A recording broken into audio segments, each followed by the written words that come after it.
A captured American soldier hears his own voice echo across enemy radio, speaking words he never remembers saying. In the chaos of World War II, truth itself becomes the weapon. Who is controlling the message? And how far will this hidden war of voices go before silence falls?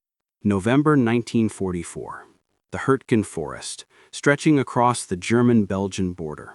Cold rain drifts between the trees, soaking mud, metal, and men alike. American forces push deeper into enemy territory, unaware that this dark, endless forest will soon become a graveyard of hope. The 28th Infantry Division moves cautiously, step by step through a maze of pines and fog. Orders are simple: secure the ridge, hold the line, but nothing about this forest feels simple. Mines hide beneath fallen leaves. Snipers vanish among the trees. The wind itself sounds like whispers of warning that no one can interpret. Private Leonard Ross, just 22, trudges forward with his rifle low and his heart high.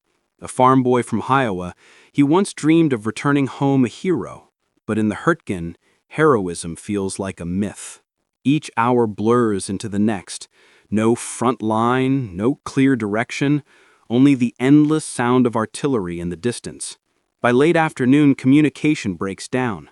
The Germans, familiar with every ridge and ravine, close in like shadows tightening around a flickering light. When the shelling stops, silence follows. A silence so heavy it feels unnatural. Within that quiet, the trap closes. Ross's platoon tries to regroup near a shallow stream, but the forest offers no cover. Figures appear through the mist, German soldiers moving with eerie precision. No shouting, no chaos, just raised weapons and unspoken surrender. In a matter of minutes, it's over. The men lower their rifles, not in cowardice, but in stunned disbelief. They had been trained for battle, not for helpless capture. The forest that promised victory now delivers only defeat. As night falls, the prisoners are gathered along a dirt road. Rain turns to sleet, and the air feels sharp enough to cut through fabric. The Germans keep them moving eastward, through the wreckage of their own ambition, past burning trucks, abandoned helmets, and the distant glow of artillery still thundering for others. Days pass. Boxcars replace boots. The prisoners are herded into freight trains, metal cages without light, air, or certainty. They travel for hours that feel like days, days that feel like years. Hunger dulls their senses. Sleep comes only in fragments.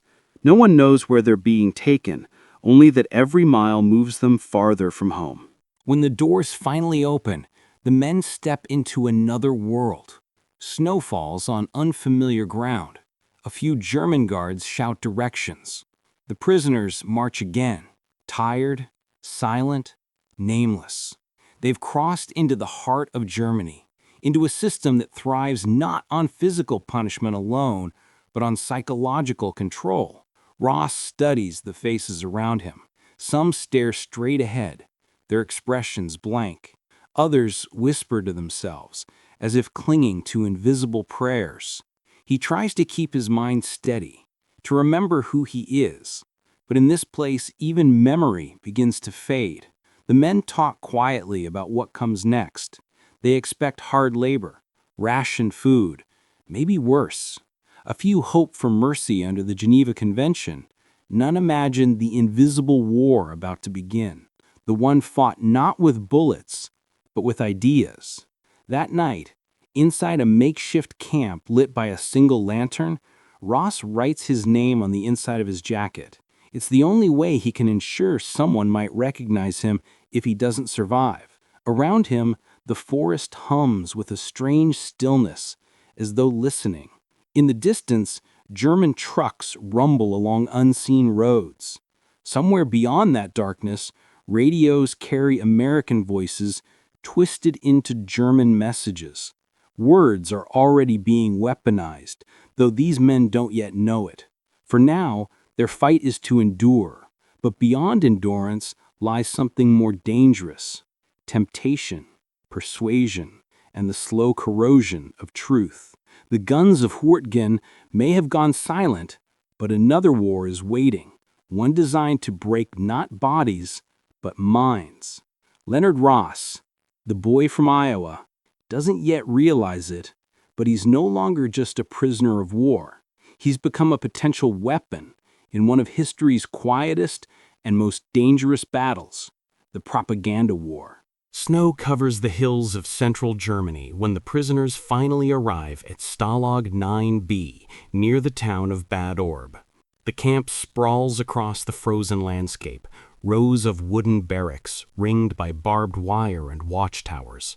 Smoke rises from chimneys, but it offers no warmth, only the illusion of it. The men stumble from the trucks, thin, silent, and exhausted. A few still believe they'll be treated under the rules of the Geneva Convention. Others sense something colder beneath the surface, a system that obeys the law only when it serves its purpose. Guards bark orders in German, pushing the prisoners toward registration tables. The process feels mechanical. Numbers replace names. Identity becomes a line on a clipboard. Yet, behind this order lies something deliberate, something unseen. Leonard Ross watches as certain prisoners are pulled aside, men questioned longer, examined more closely. They're asked about education, languages, political opinions, family backgrounds. It doesn't feel like routine interrogation. It feels like sorting. Ross, a former college student before enlistment, answers honestly, unaware his words will place him on a special list. The officer taking notes doesn't react, just nods once and signals for Ross to move on. Life in Stalag 9B begins under strict order. Roll calls before dawn, meager bread rations, work details that seem designed to exhaust rather than produce. Yet among the suffering, something odd emerges. Curiosity from the guards. English-speaking soldiers strike up conversations, not with hostility, but with familiarity.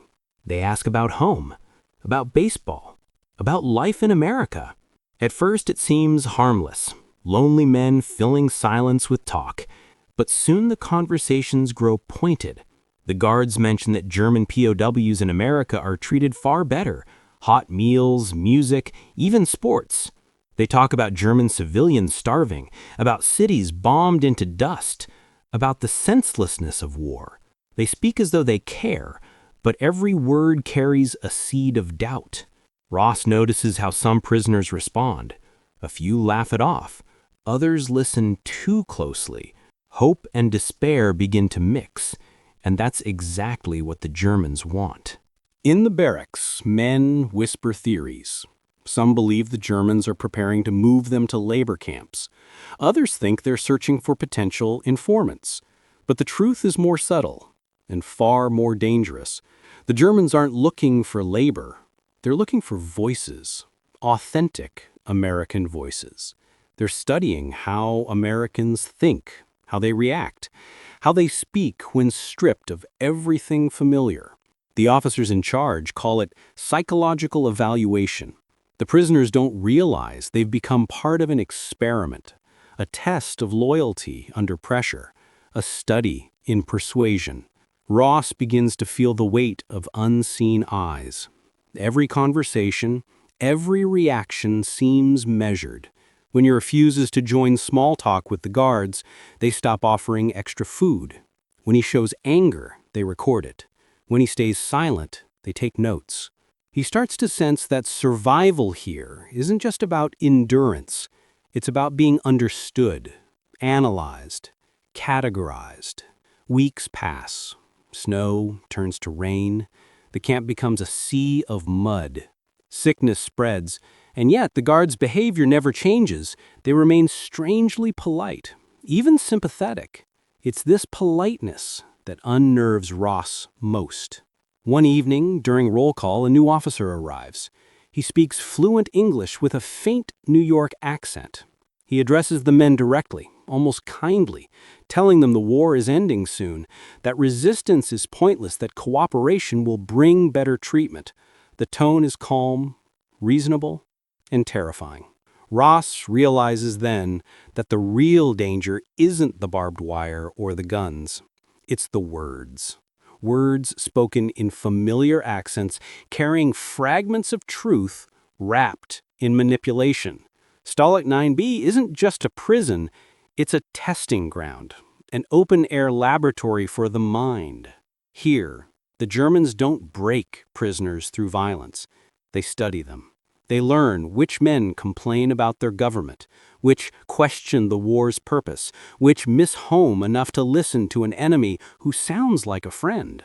Leonard Ross doesn't yet know it, but his name on that list means his real captivity has only begun. What started in the forests of Hurtgen as a physical defeat is about to become something far deeper, a quiet war for his thoughts, his beliefs, and his sense of self. And in that war, every mind becomes a potential battlefield. Across Europe, radios hum through static and distance. Between the crackle of interference and the rhythm of jazz music, a woman's voice rises, smooth, confident, unmistakably American. She calls herself Midge at the mic, but every American soldier knows her other name, Axis Sally. It's December 1944.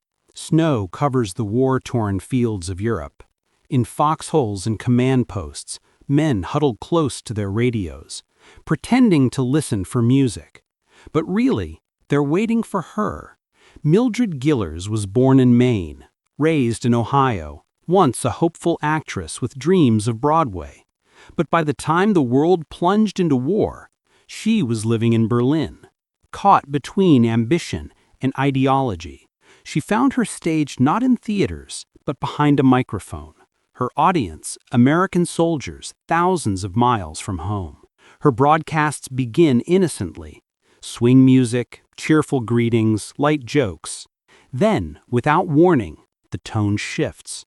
Between the songs, she slips in carefully measured words, phrases designed to sting quietly, to burrow deep. She tells soldiers that their sweethearts have found new loves, that back home rationing is unbearable, that no one really cares if they live or die on some distant front. She speaks with warmth, not anger. Every word sounds sincere, as though she's worried for them. To the exhausted, half-frozen troops, her voice feels disarming, like a letter from home twisted just slightly out of place. Even the prisoners at Stalag 9B hear her. Guards turn up the volume during mealtimes. Some listen out of curiosity, others because they have no choice.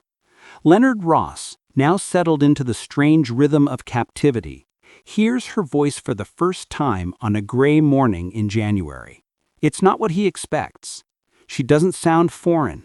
She doesn't sound like the enemy. She sounds American, like someone from the next town over. Her accent carries no threat, only persuasion, and that's what makes it dangerous. Mildred Gillars speaks of despair and uncertainty, of a war she claims is already decided. She tells the captured soldiers that the German people wish for peace, not hatred, and questions why young Americans should continue fighting for leaders far from the front lines. Each broadcast carries fragments of truth carefully mixed with misleading ideas. The facts are often correct, but the message is designed to distort their meaning. For weary soldiers who have lost friends and endured cold nights, her voice sounds unsettlingly calm and persuasive. Words, when framed with familiarity, can become powerful tools of influence. German intelligence understands this clearly. They ensure her broadcasts reach as many American troops as possible, from those on the front lines to those in prison camps. The goal isn't to convert everyone, but to make a few begin to question, and doubt, once planted, spreads quietly. Ross can't shake her voice from his mind. It reminds him of his sister back home, of quiet evenings spent listening to the radio before the war. Now that same tone tells him that America is struggling. What troubles him most isn't her message. It's how she seems to know so much. She speaks of small American towns, factory disputes, even sports scores, details that make her words sound eerily informed. It feels as if someone is providing her information from across the ocean. The truth is more complex. German intelligence gathers material from Allied news sources, intercepted signals, and conversations with captured soldiers. Gillars doesn't invent falsehoods outright. She rearranges bits of truth until they lose their clarity. The broadcast serves several purposes: to unsettle troops on the front, to test the resolve of prisoners, and if ever heard beyond the war zone, to subtly influence public opinion. By early 1945, Axis Sally becomes a familiar, almost haunting presence. Her voice, soft but relentless, travels through the airwaves like an unseen enemy patrol. Ross begins to sense that these broadcasts are more than propaganda. They're part of something systematic, something studied. The guards who spoke with him at Stalag 9B mentioned many of the same themes. It's all connected. He realizes he and the other prisoners are being conditioned, little by little, through exposure to ideas that blur truth and deception. For the first time, Ross wonders whether resistance is possible when the battle isn't fought outside, but inside the mind. Axis Sally's voice fades as the broadcast ends, replaced by a familiar American jazz tune. But the melody doesn't bring comfort anymore. It feels hollow, like a memory manipulated to sound safe while concealing danger. The prisoners sit in silence long after the music stops, each man alone with his thoughts, unsure which belong to him anymore. Leonard Ross looks toward the snowy horizon beyond the wire and senses a shift he can't yet name. The Germans aren't just studying how Americans think, they're preparing to use those very thoughts against them. And soon, they'll offer him a chance to speak, a chance that will change everything. 3 months into captivity, the endless days at Stalag 9B begin to blur. The weather softens, but the air still carries that strange quietness, like the calm before a storm that never truly ends. Then one morning, the guards arrive early, moving with unusual purpose. They call out a list of names. Leonard Ross hears his among them. 15 prisoners are separated from the group and led to a transport truck. The others watch in silence, unsure whether to envy or fear them. The truck rumbles east, carrying the men through burned-out villages and snow-covered fields, until it stops outside a stone building bearing no signs, no flags, no indication of what lies inside. The men are ushered into a room with polished floors, a fire burning in the hearth, and a faint scent of coffee. Real coffee, not the bitter substitutes they'd grown used to. At the head of the room stands a German officer in a gray uniform, tall, composed, and unexpectedly calm. He introduces himself as Hauptmann Werner Schmidt. His English is flawless, touched with a New York inflection. He explains, almost conversationally, that he studied at Columbia University before the war. For a moment, it feels as though he belongs on their side. Then his real purpose unfolds. Schmidt tells the men they can help end the war sooner, save American lives, even their own. Germany, he insists, is losing ground militarily, but will not surrender easily. Millions will die for nothing if the fighting continues. We need truth, he says evenly, not slogans. The offer sounds simple. The prisoners can record messages for American audiences, talk about their experiences, the futility of the conflict, the suffering of soldiers on both sides. They won't be asked to lie, only to tell what they've seen. In exchange, they'll receive better food, clean clothes, warm quarters, access to Red Cross packages. The promise is tempting, especially after months of cold and hunger. Some men refuse immediately. Others hesitate. Ross remains silent, listening. Schmidt's tone never shifts into threats. He doesn't need to. Every man in that room already knows what the alternative looks like. Schmidt walks among them slowly, speaking not as a commander, but as a scholar. He talks about the future of Europe, about rebuilding peace, about how every word broadcast could shorten the war. His reasoning feels precise, his logic sound. He knows how to press on the cracks already forming in their morale. For Ross, the words strike deep. He thinks of his younger brother serving somewhere in the Pacific, of his mother writing letters that may never reach him. If a few words could end this suffering sooner, wasn't that worth considering? Schmidt sees the flicker of doubt and leans in just slightly. You can help your country, he says, by helping end this war before it destroys everything. The manipulation is subtle. The line between duty and betrayal begins to blur. That night, back in a separate barracks, Ross lies awake.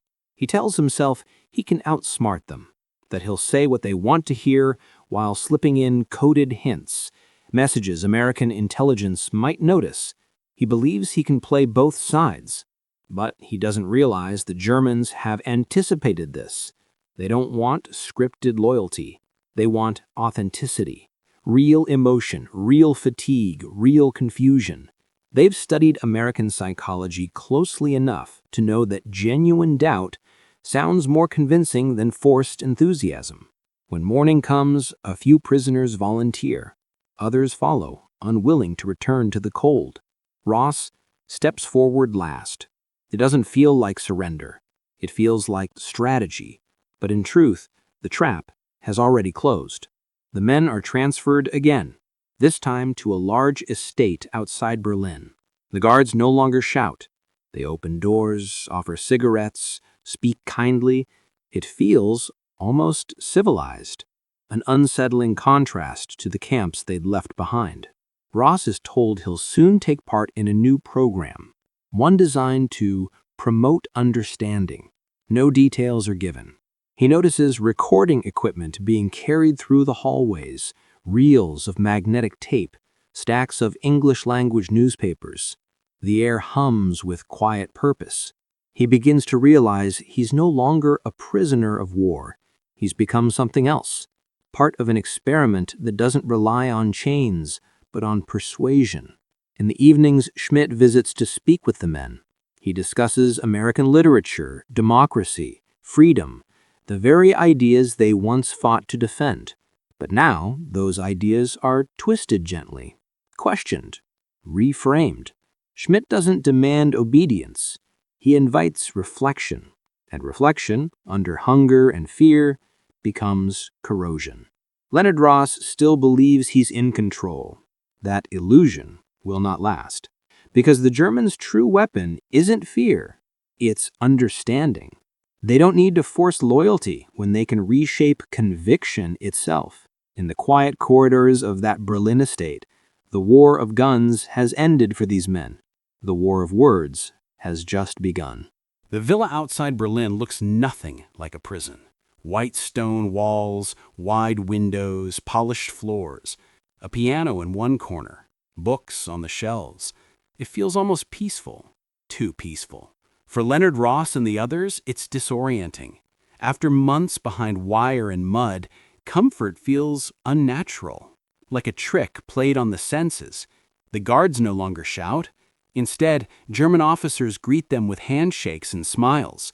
No more numbers on their sleeves, no more rations handed out through bars. The men are told they've been moved to a cultural program.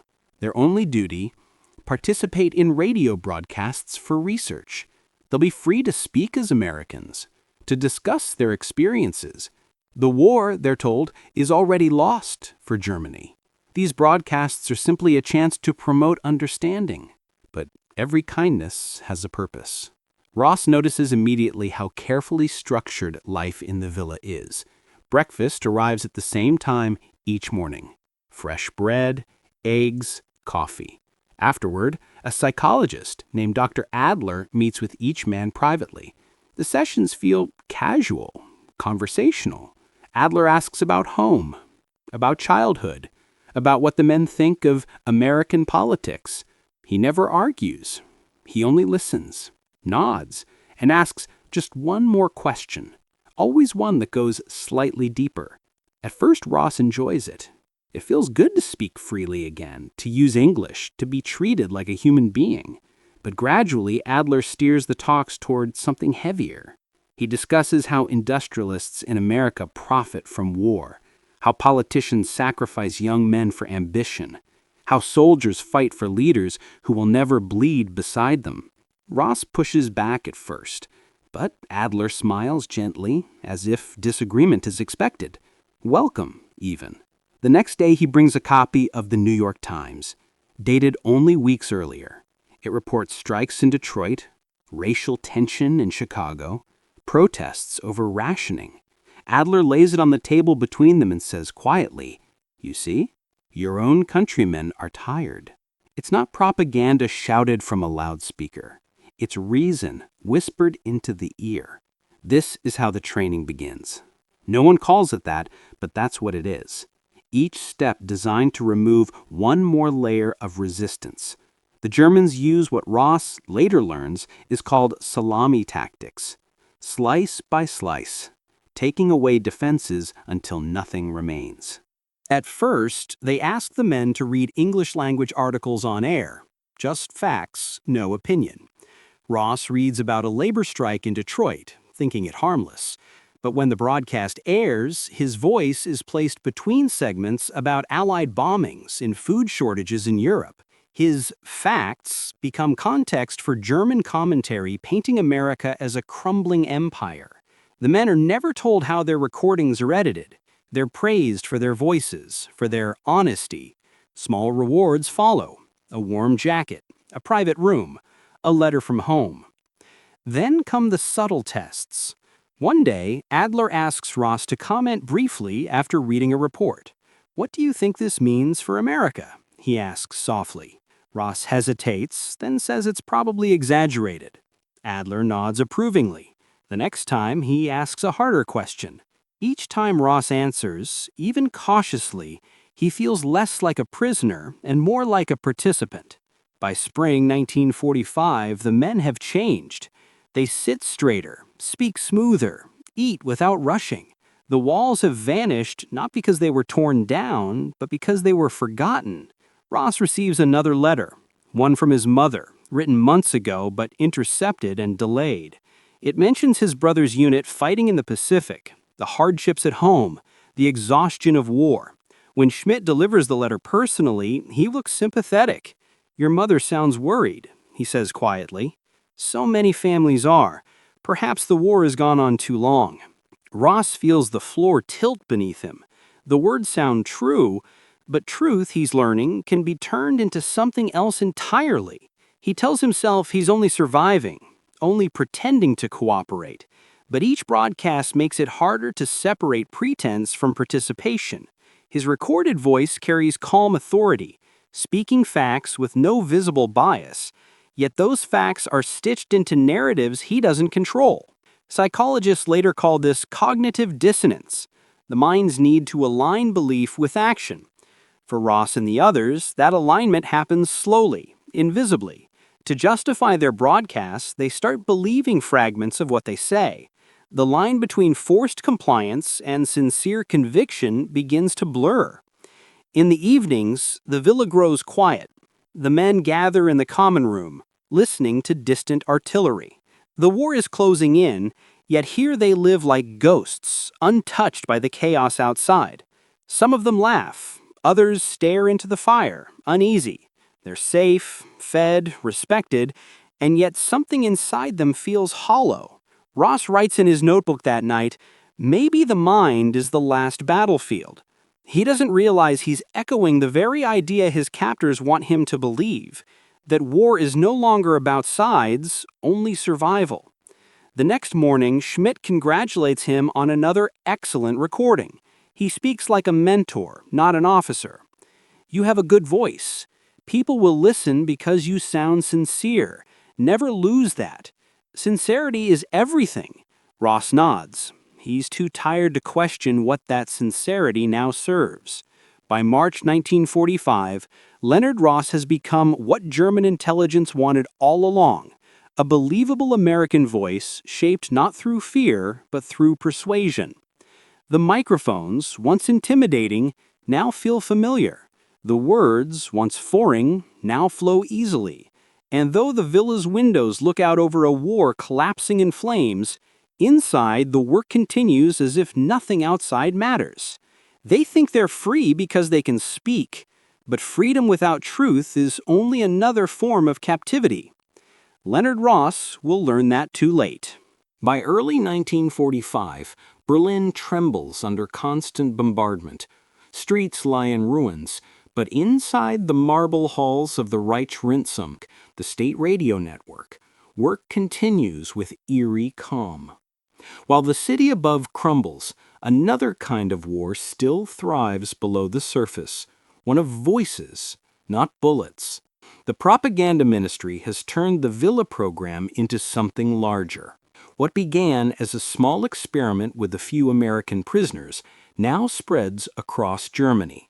New studios appear in Dresden, Munich, Hamburg, each one equipped with microphones, translators, and carefully selected POWs. The goal is precision, not rants, not slogans, but believable emotion. Every broadcast must sound natural, like an honest confession. The men don't speak as if they've joined the German cause. They speak as if they've simply lost faith in their own. It's the tone that matters, the tone of disappointment, of quiet reason. Leonard Ross now records regularly. He no longer needs scripts. He reads news bulletins, reacts to reports, and occasionally records messages for the families back home. His voice carries sincerity, tinged with fatigue. It's the perfect combination. He doesn't know how widely his words travel. American soldiers hear him in field camps, aboard transport ships, and even on the front lines in the Rhineland. Most mock the broadcasts, calling them enemy theater, but some listen just long enough for the words to plant a seed of unease. Ross isn't alone. Other American POWs are brought into the network.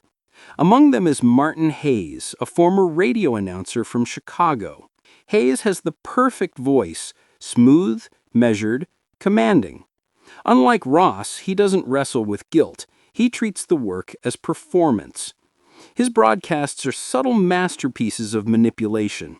He doesn't praise Germany. He talks instead about loss, about American sons dying in a foreign land, about how brother fights brother across the Atlantic. He reminds his listeners that millions of Americans have German ancestry. Why destroy the country of your grandparents, he asks softly. Why fight for an ally like the Soviet Union, an enemy of every American ideal? The broadcasts never tell soldiers to surrender. They only ask questions. And sometimes, questions are more dangerous than orders.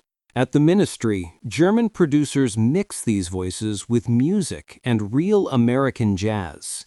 The programs sound polished, professional, eerily close to the radio shows American troops grew up with.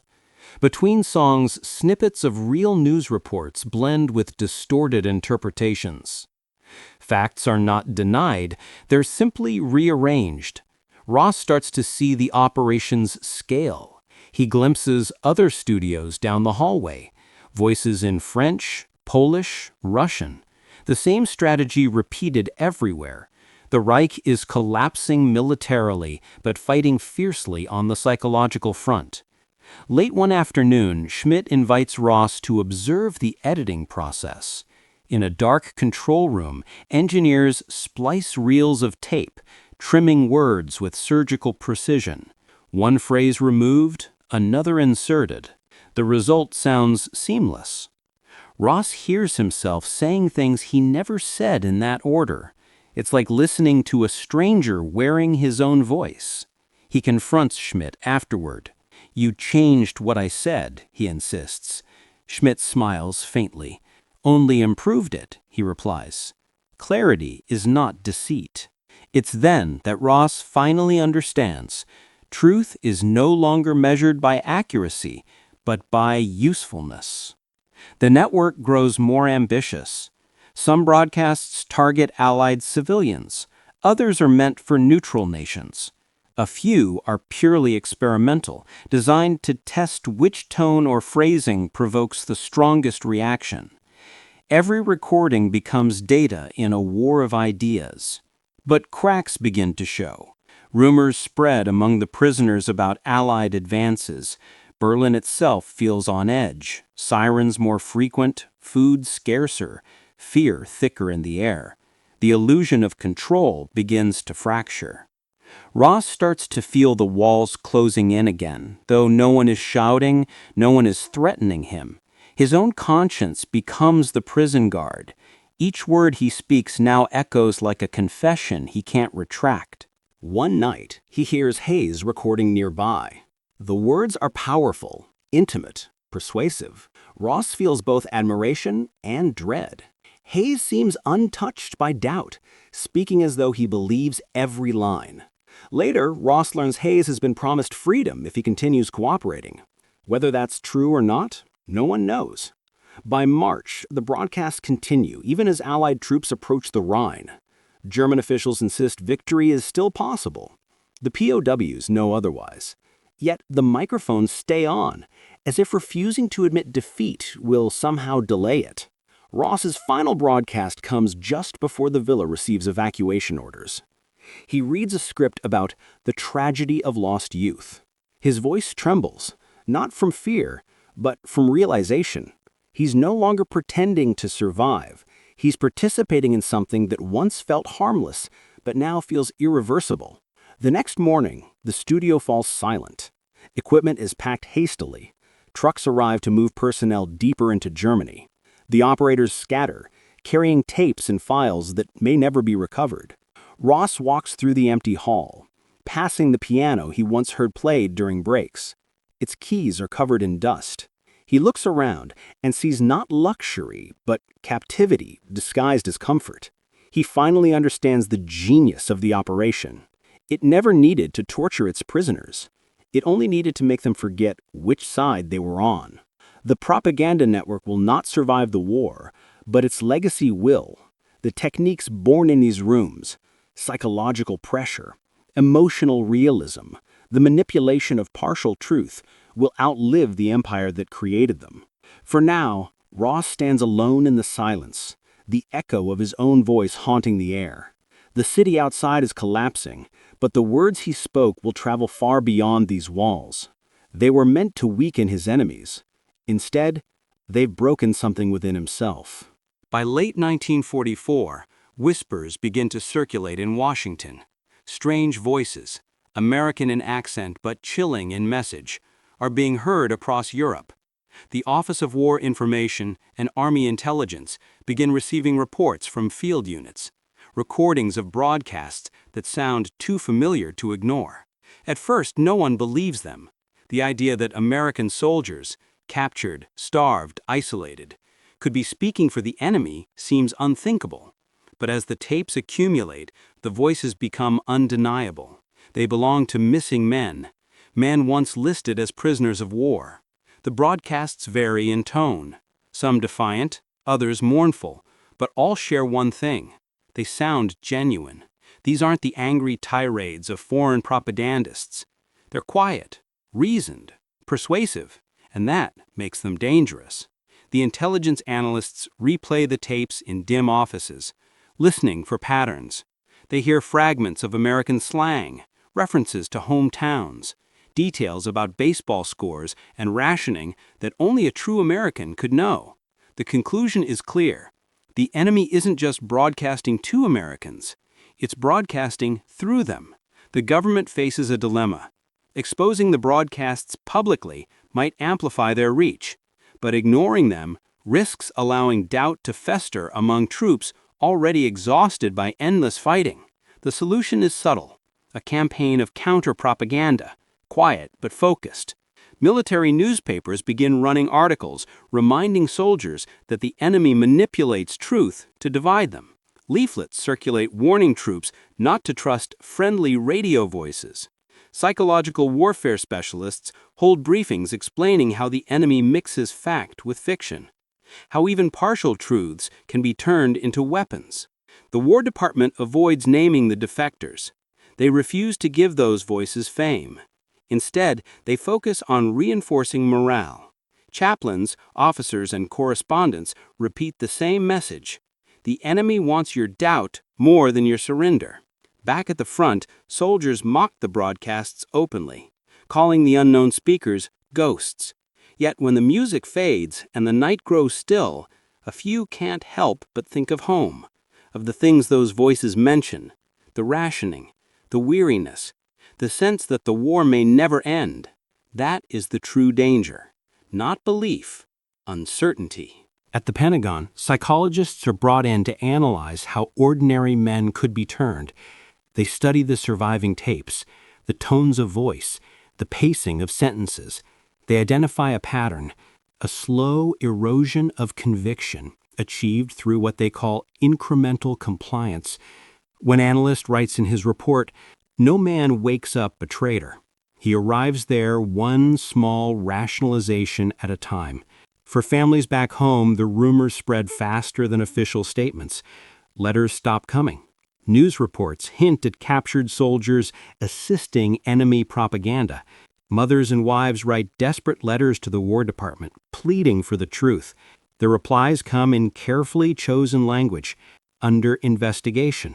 No confirmation at this time.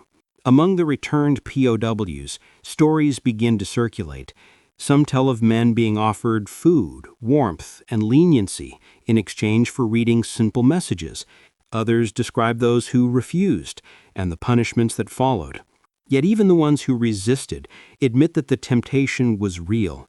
A few prisoners devised clever ways to fight back.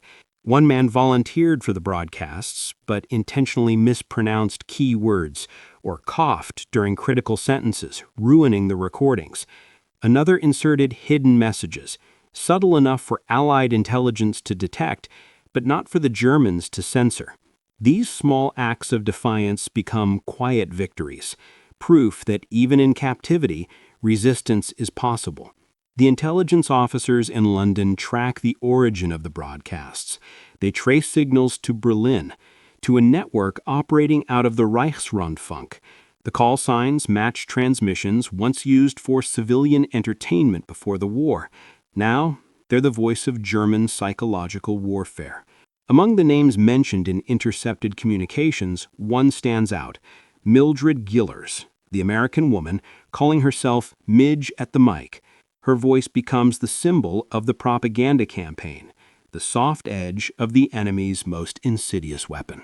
But for American command, the greater concern is not her, it's the prisoners. Because if captured soldiers can be turned this way, the implications stretch far beyond one war. It means every future conflict must prepare for invisible battles fought in the mind. In response, a secret psychological training initiative begins forming, what would later evolve into resistance and interrogation programs during the Cold War.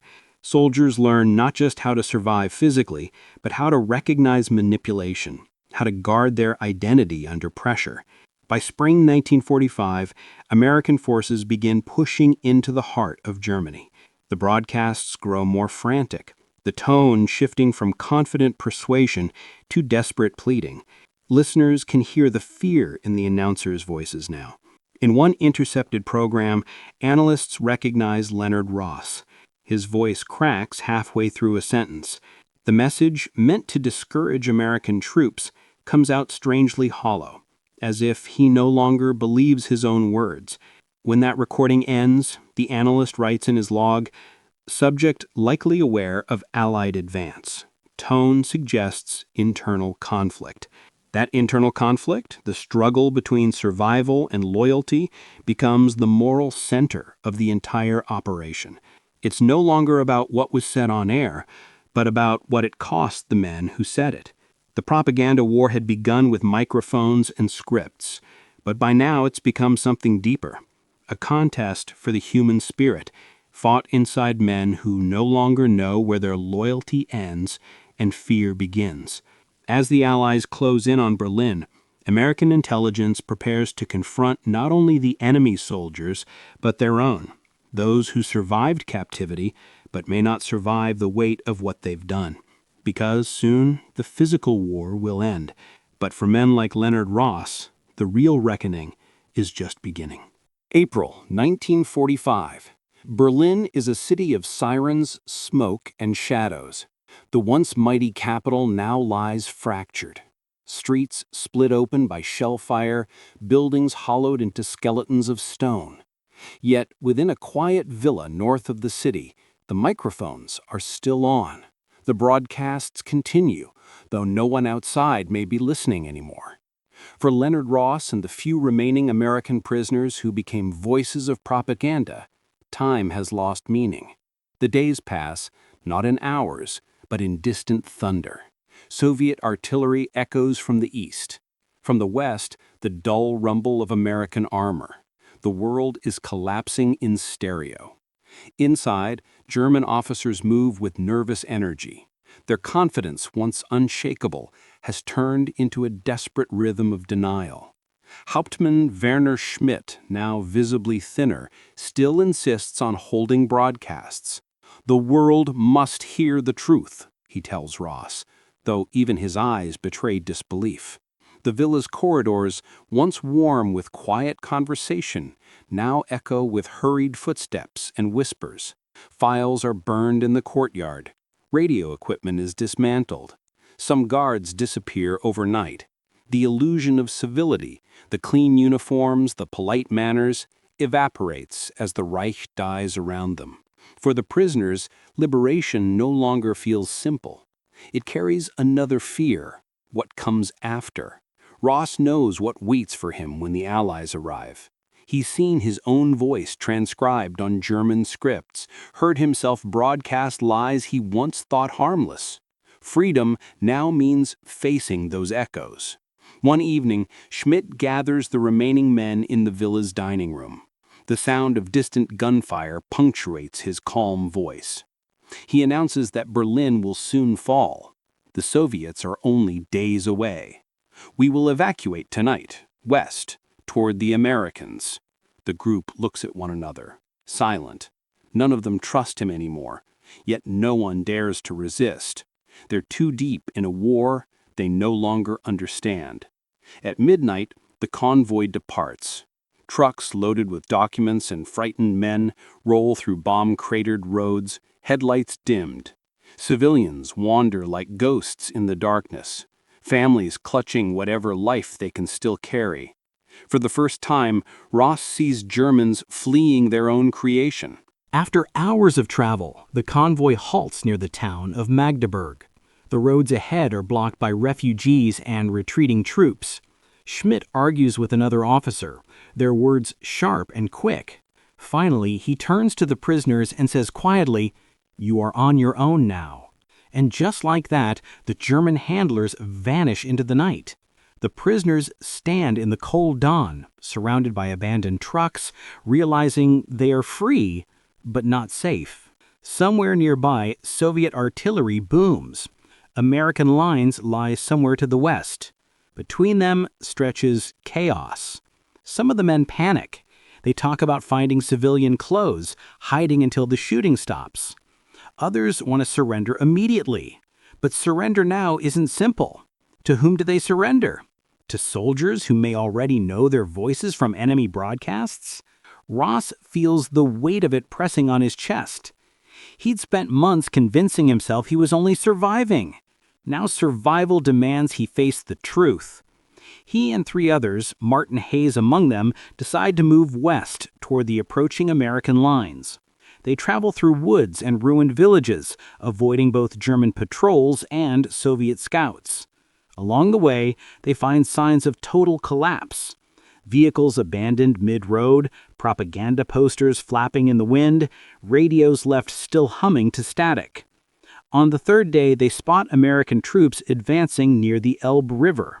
White flags waved from shattered windows. Ross's legs feel heavy as he steps into view, hands raised. When the soldiers recognize their uniforms, or what's left of them, they don't cheer.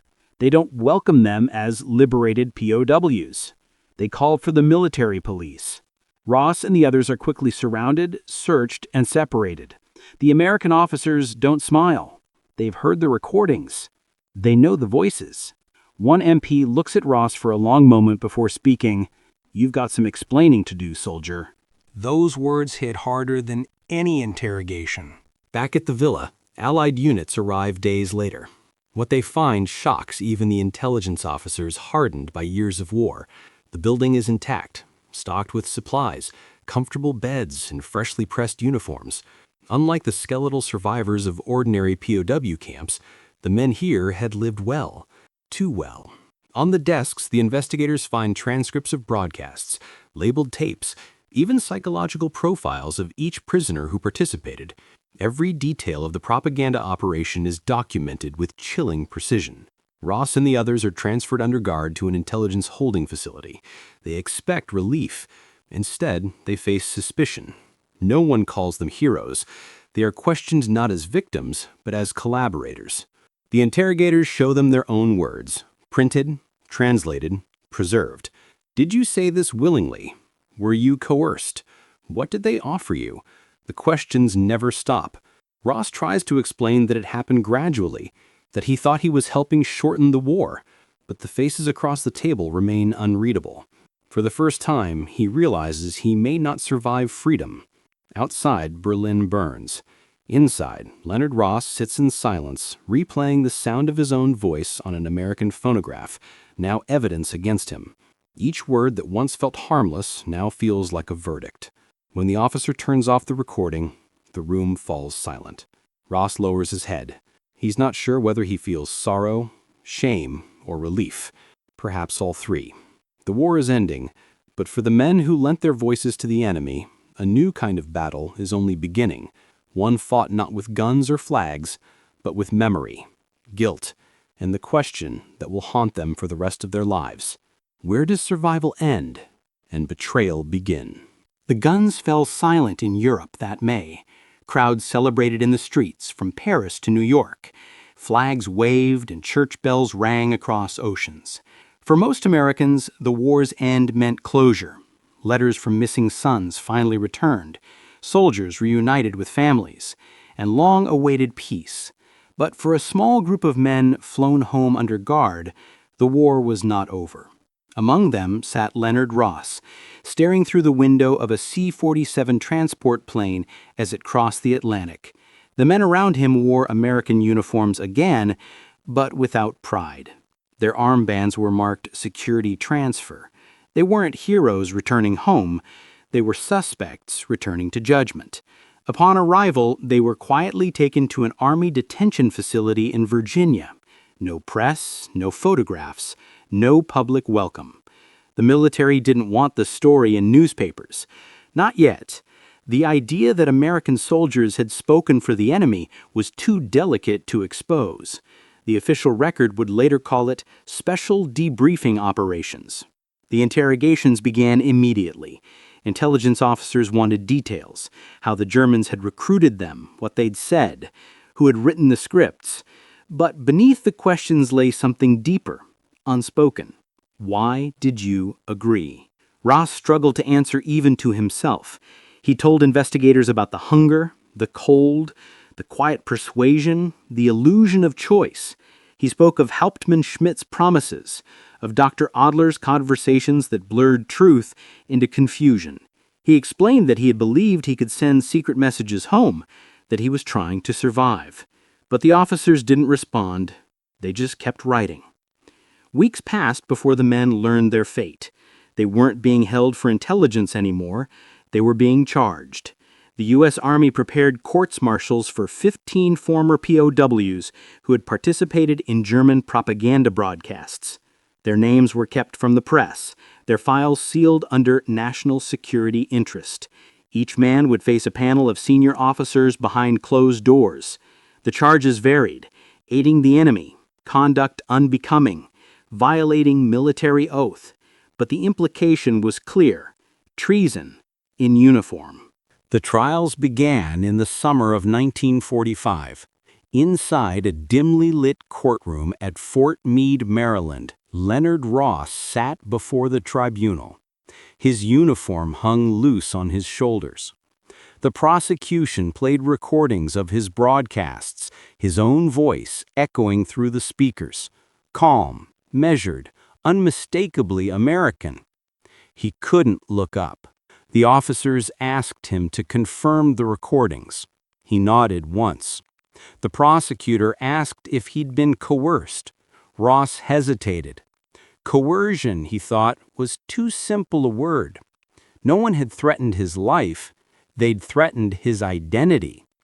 His defense attorney argued that no real choice existed, that psychological manipulation under captivity was a weapon as real as any rifle, that Ross's decisions were shaped by months of deprivation and fear.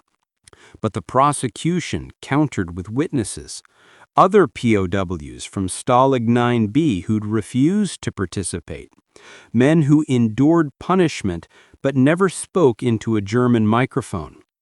Their quiet dignity filled the room with an unspoken contrast. Some broke, and some didn't, one testified.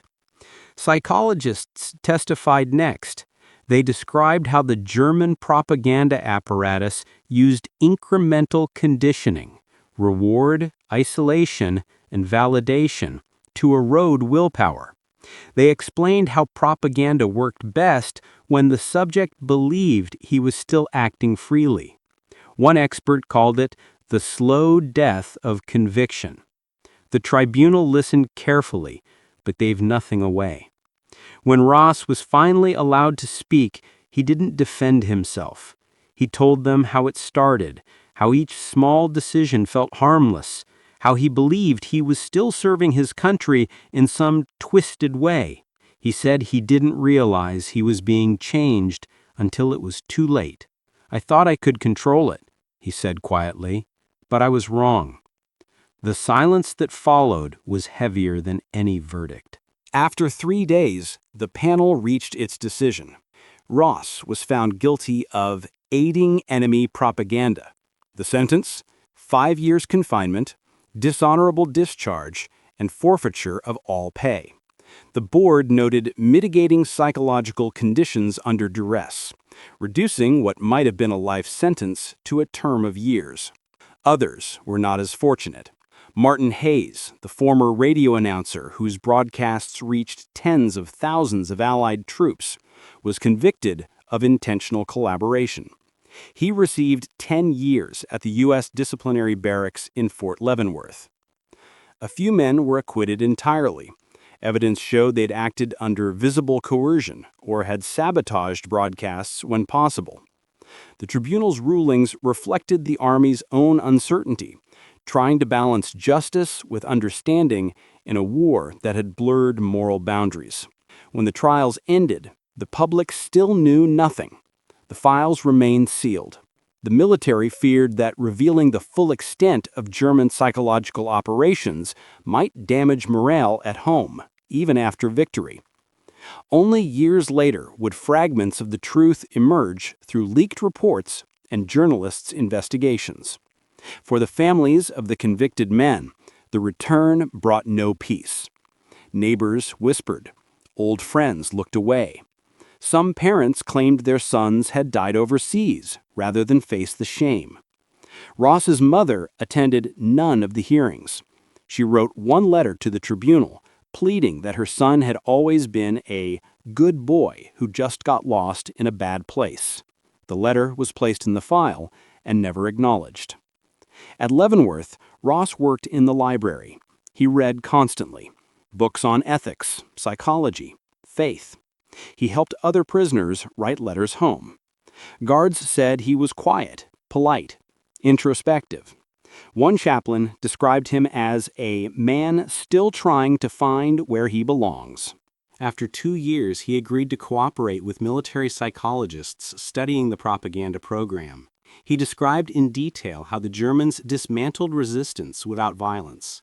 His testimony became part of a classified report used to design future resistance and escape training for American soldiers, a program meant to prepare future generations for the kind of war he'd already lost. In 1948, Ross was released early for his cooperation. He left Leavenworth with no uniform, no rank, and no place to go. His discharge papers bore a single phrase: released upon satisfactory service rendered after conviction. He returned to Iowa but didn't stay long. People recognized his name. Some pitied him, others refused to speak to him. Within months he moved again, changing his surname, finding work as a clerk under a false history. He never spoke publicly about his time in Germany. The past followed him quietly, like a shadow that never faded. Martin Hayes remained imprisoned until 1953. When asked years later about his broadcasts, he told a reporter, "You can make a man say anything if you take enough from him first." The quote was printed once, then forgotten. Behind closed doors, military psychologists continued studying the propaganda project. Their conclusion was unsettling. The German program had achieved limited success, but it had proven that, under the right conditions, even trained soldiers could be turned into instruments of enemy influence. The trials were over, but the lessons had just begun. In the archives of Fort Meade, the files were marked Confidential, Psychological Warfare Division. Inside one folder, next to a faded transcript of Ross's final broadcast, an analyst had written a single line in pencil: "They survived captivity, but captivity didn't end when the gates opened." By 1946, the ruins of Berlin had grown quiet. The war's echoes lingered only in the rubble and in the memories of those who had survived it. Yet from those ashes, one name re-emerged, a voice that had once floated across the airwaves, smooth and haunting, now silent behind prison bars. Mildred Gillers, known to millions of Allied soldiers as Axis Sally, had been captured. American counterintelligence officers found her living under an assumed name in the British sector of Berlin. She wasn't hiding well. Locals still recognized the American woman who'd spoken so confidently for the Reich. When agents entered her small apartment, she offered no resistance, just a quiet sigh, as if she'd been expecting them all along. Within months, Gillers was flown to the United States under military custody. Her arrival was not announced, but it could not stay secret for long. Once the story broke, newspapers across America splashed her photo on their front pages. The smiling face from wartime posters, the voice of Berlin, was now a prisoner of her own country. Her trial began in January 1949 in Washington, D.C., and it quickly became a national spectacle. Reporters filled the courtroom every day, eager for a glimpse of the woman who had once tried to shake America's morale with her words. Unlike the quiet military proceedings of the former POWs, this case unfolded in full public view. Gillers wasn't a soldier. She was a civilian, charged with the gravest offense an American could commit: treason. The prosecution built its case methodically. They played her wartime broadcasts before the jury, recordings filled with false sympathy and poisonous calm. In one of them, she spoke directly to American troops before D-Day, warning them that their girlfriends were dancing with other men, that they'd never make it home alive. The broadcasts mixed jazz with despair, charm with venom. One veteran, testifying as a witness, said hearing her voice in France felt like listening to someone steal a piece of your hope.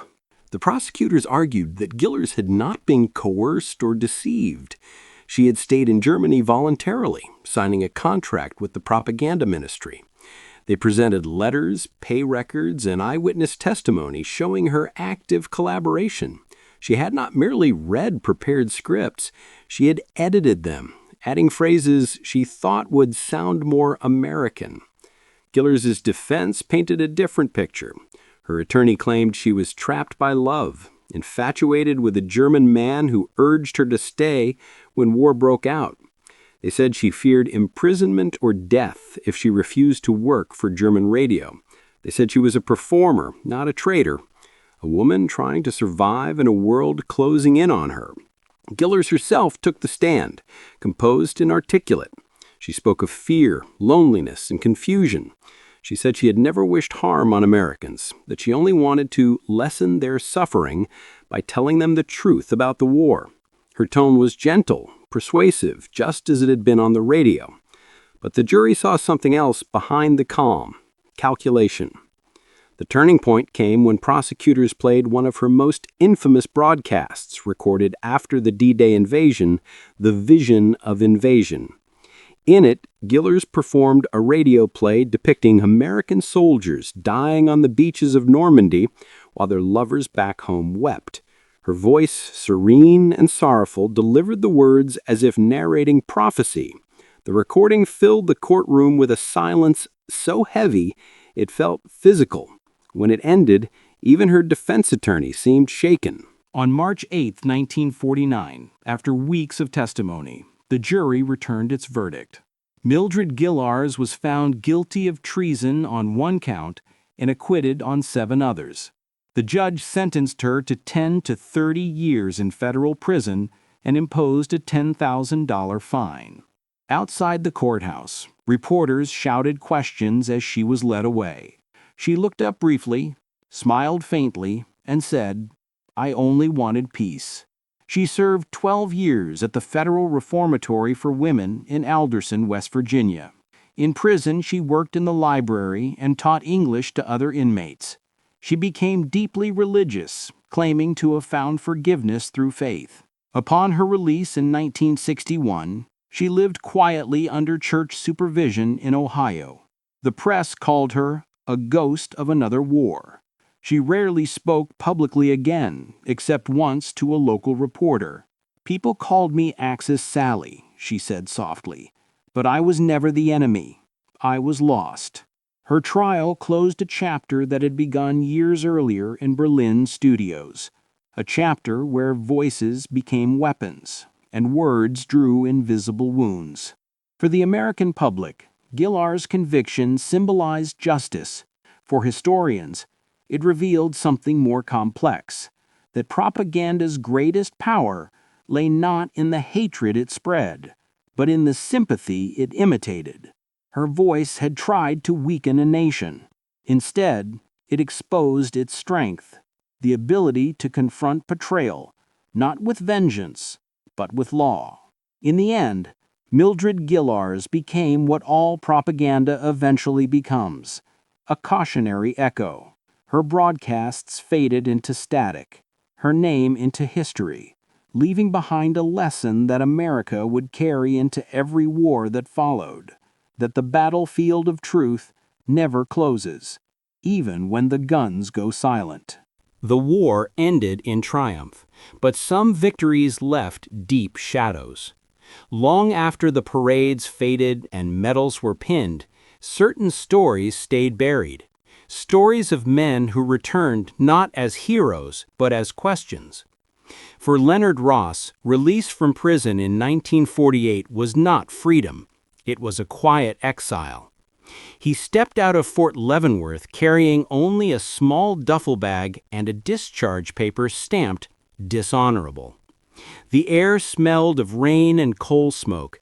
He was only 25, but he felt decades older. He took a train to Iowa but never went home. His family had moved on. His brother, the one he'd tried to save through words, had died in the Pacific before the war ended. His mother's health was failing. The town whispered too much. So Ross left again, taking a factory job in Chicago under his middle name. He lived a quiet life, working days and reading nights. Sometimes he'd pause outside a music store when a radio played through the window. The voices reminded him of the studio in Berlin, of how sound could build or destroy depending on who held the microphone. He rarely spoke of the war. When asked, he said he'd been in Europe. Nothing more.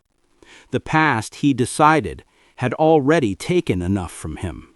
Other former POW collaborators followed similar paths. Some drank heavily, drifting from job to job. A few married, raising families that never knew the full story. One man, after years of silence, turned himself into a church, confessing not crimes, but confusion. How easy it had been to believe he was doing the right thing. The Army's files on the propaganda program remained classified for years. When declassified in the 1960s, The reports shocked even military psychologists. The German approach, they wrote, had relied not on brutality, but on familiarity. It weaponized trust, empathy, and exhaustion, the very qualities that made soldiers human. The study became required reading for intelligence officers and survival instructors. Its lessons reshaped military training. New programs emerged: survival, evasion, resistance, and escape, SEER, teaching soldiers how to withstand psychological pressure. Ross's own testimony appeared in one of those manuals, though his name was replaced with a number. His mistakes became lessons for others. History had turned him into a warning. In 1953, the Korean War ended. Among the returning POWs were Americans who had also made broadcasts for their captors. The pattern repeated: familiar words, familiar shame. The government again investigated, but this time they had a framework. The interrogators recognized the same psychological fingerprints: deprivation, manipulation, and reward through kindness. The ghosts of Stalag 9B were whispering again, only this time from Asia. Ross followed those reports in silence. He saw newspaper headlines about brainwashing, a word not yet common when he lived through it. The articles spoke of soldiers forced to denounce America, to read communist propaganda. He read them without judgment. He understood the quiet desperation that could twist logic into survival. By the 1960s, the Cold War had turned psychological warfare into science. Universities studied persuasion and coercion. Films and training materials cited enemy indoctrination techniques. Few knew these methods had roots in the experiments the Nazis had once run on captured Americans. Ross grew older, working in a mailroom, then a library. He married a woman named Alice, a nurse who had no interest in the past. She knew only fragments of his story, enough to know not to ask for the rest. They had 2 children. He became the kind of father who listened more than he spoke, who fixed broken radios, and told stories that never quite reached their endings. In the evenings, when the world grew quiet, he sometimes replayed the broadcasts in his memory. The tone, the pacing, the warmth that hid manipulation. He could still hear his own voice saying words that no longer belonged to him. Some nights he imagined what might have happened if he'd refused, if he'd chosen silence instead of survival. Then he'd think of the freezing boxcars, the endless hunger, the hollow eyes of the men who'd refused, and he'd stop imagining. For every man who resisted, another had broken. But to call them traitors, Ross believed, was too simple. They were not villains. They were men stripped bare, tested not by violence, but by loneliness. The Army, too, changed its view over time. By the 1970s, official documents described the propaganda cases as examples of coercive conditioning. The word treason vanished from later reports. Instead, they used psychological compromise. The new terminology didn't erase the past, but it softened it, admitting that the mind can fracture in ways unseen. Some of the surviving men reunited quietly in the late 1970s. A few met in veterans' halls, pretending to be strangers to avoid unwanted questions. They shared memories of the villain near Berlin, of Hauptmann Schmidt and his careful persuasion, of the slow erosion of conviction. No one spoke long. There was too much to say, and no way to say it without reopening old wounds. Ross never joined them. He preferred silence. In 1984, at 62, he died of a heart condition. In his apartment, his family found only a few possessions: a watch, a stack of library cards, and a sealed envelope labeled "Private." Inside was a short note written in his careful handwriting. "We all thought war would test our courage. It tested our conscience instead. If anyone reads this, remember, the mind can surrender long before the body ever does." The letter was never published, but his daughter kept it folded in a family Bible. Years later, historians rediscovered the propaganda files. They pieced together the story: the capture, the broadcasts, the trials, the shame. Some called it the Quiet War. Documentaries and books examined the psychological science behind it, linking those early experiments to modern studies of influence and manipulation. Yet the story never truly entered public consciousness. It didn't fit the clean lines of good and evil that most war histories preferred. It was a story about fragility, not triumph, about minds, not armies. For the United States, the legacy of those broken voices became something paradoxical. It exposed weakness, but also revealed strength, because in confronting its own vulnerability, America learned how to defend itself against the invisible weapons of the next wars. By the end of the century, the names of the POW broadcasters were mostly forgotten, but their influence remained. In the manuals soldiers studied, in the training they endured, in the awareness that words could wound as deeply as bullets. Their punishment had faded, but their lessons endured. And perhaps in that quiet endurance lay a different kind of redemption.